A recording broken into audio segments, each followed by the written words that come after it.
All right, lesson number 4. I had a question about number 1. Number 1 questions seem to be always the tricky ones because they're just testing to know, see if you have an understanding of what you just learned in the lesson. So they do tend to be a little bit on the tricky side.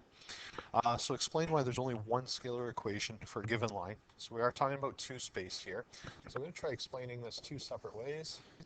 So the first one, here's my line. So for this particular equation, we have our scalar equation, which is ax plus by plus c equals 0. Then we have our, what are the other ones? They're comparing parametric.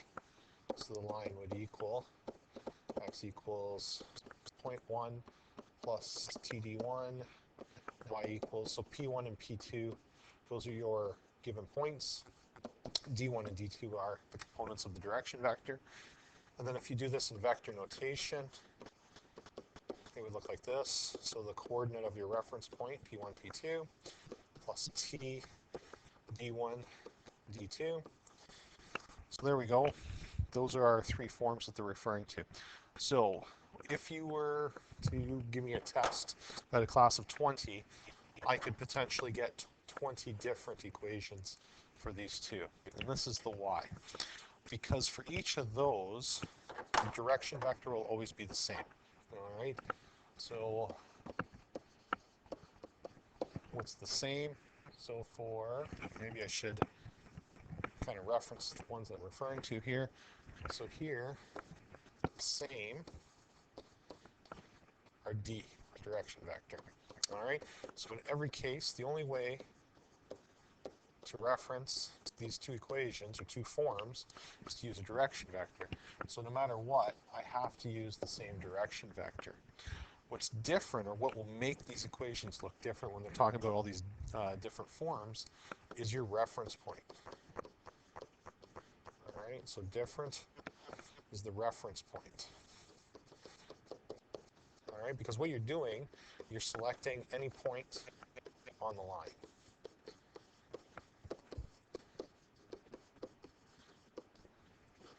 All right, so reference point, that means that I could pick point A, I could have another student pick point B, another student pick point C.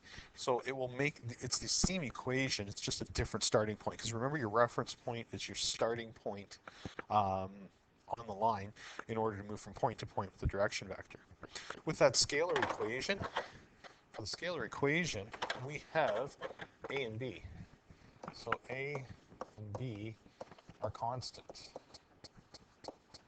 All right. And remember our A and B, the normal vector equals AB. And remember, there is only one perpendicular vector here to the direction vector.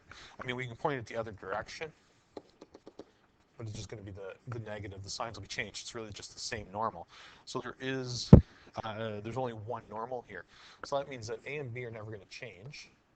So it comes down to your constant. Well, think of the constant as a y-intercept from grade 9. If your y-intercept was changing, you're not going to have the same equation over the line. So this is the whole reason it's called a constant, okay? C is a constant. So no matter what values of x and y we plug in, it's always going to equal that C value. So if A and B are constants, and the C has to be a constant, that means only one equation can exist.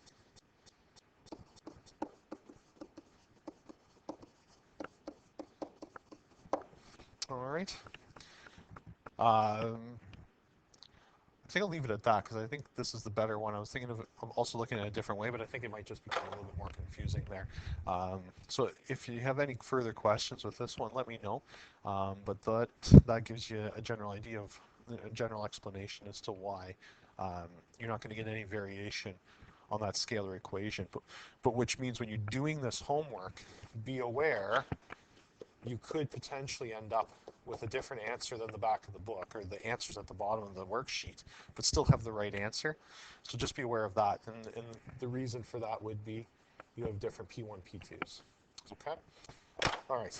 Hopefully that helped you out. If you have any questions, let me know.